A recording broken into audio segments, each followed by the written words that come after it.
Alright, so in this video, we are going to talk about some updates and upgrades on the 2001 Fxdx. Let's check it out. Alright, what's going on YouTube? FXDLS Brooklyn is back in the building.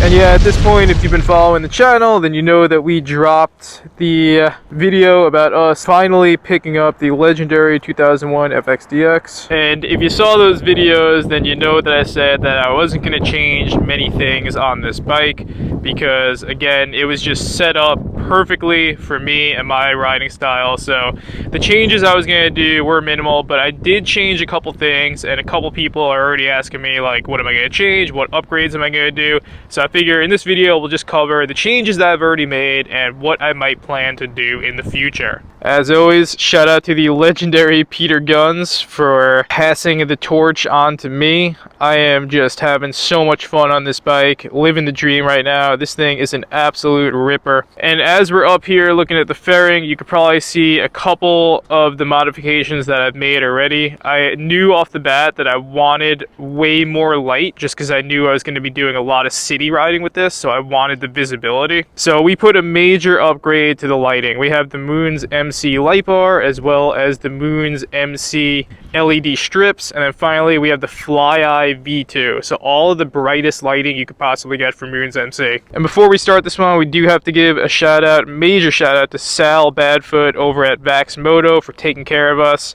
He did build the engine on this bike and had done a lot of work on this bike before I bought it, so it made sense to bring it back to him because he knew it better than anybody else. And he just knocked it out of the park, got this thing done in a couple days, and took care of what needed to be taken care of. So major shout out to Sal Badfoot as always. So yeah, if you're running Moon's MC on anything, then you know it is 100% the brightest lighting you are going to find. It's basically blinding at night, right? Let me give you a little sample. Again, video never does it justice. This, of course, is the high beam setting. It's blinding me right now. I have no idea what this looks like in the video. That's what it's looking like at the high beam. You can see that there is a whole lot of light that this thing is throwing off. I should do a video at night. That'll be coming soon. But yeah, you're getting a lot of light from this, especially from these little strips. You know, you wouldn't believe it, but those things give off a whole lot of light and they're super low profile. So yeah, you're going to be being seen a galaxy away with this light setup. And of course, in terms of lighting, you know, to pass the inspection, the signals are also coming from the strips. So they can be wired to come out of the headlight too, but I wanted to designate all those bulbs just to LED lighting. Okay, so that brings us to another upgrade.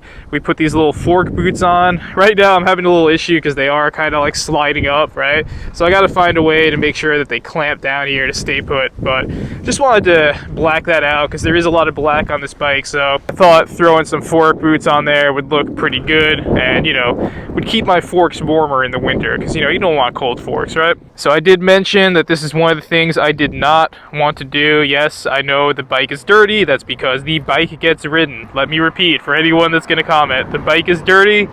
That's because the bike gets ridden. I said it's a motorcycle. You're supposed to ride it, not just clean it.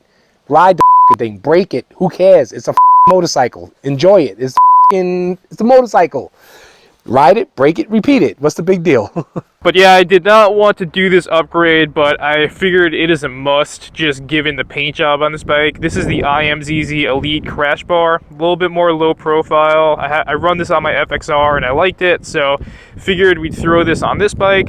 Bike drops do happen. I do ride Harley Davidsons off-road, so at the end of the day, we're not working with gloss black paint here. You know, we're working with a pretty serious paint job. And if I dent or ding this thing up, it's not easily fixable. So I figured, let's be smart. Let's keep ourselves covered with a crash bar. So didn't want to do it, right, for maneuverability purposes. But at the end of the day, it was the right thing to do. Did change up some pegs. So we have the Moon's MC grabber pegs. I love these things. These are comparable to the Flow MX style pegs. So definitely love these things. And then for the passenger, we have the Bung King grabbers in bronze, right? I thought that would match the paint pretty well. Moving back here, we have the low profile LED taillight blacked out. I wanted to get rid of that red, and I think that dark smoke blacked out looks a little bit better. And that thing is plenty bright, right? And then finally, we also just changed out that little shifting lever to match out the pegs, right? So that's kind of where we're at. That's kind of what we've done so far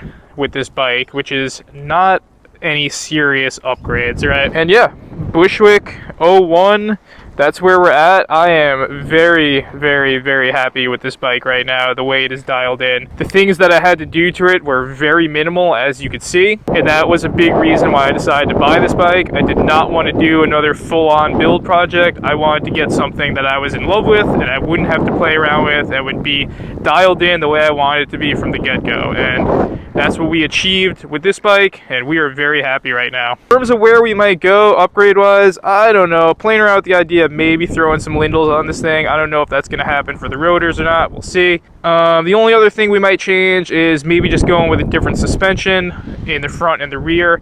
But right now, those Super Shocks are doing just fine, so I'm really in no rush, right? But that's really it in terms of upgrades right now. Nothing else needs to be done. This thing is dialed in very properly. All that needs to be done right now is this thing needs to be ridden. So I hope that answers some questions. I hope y'all are enjoying this new Fxdx content and are half as excited as I am to be riding this bike.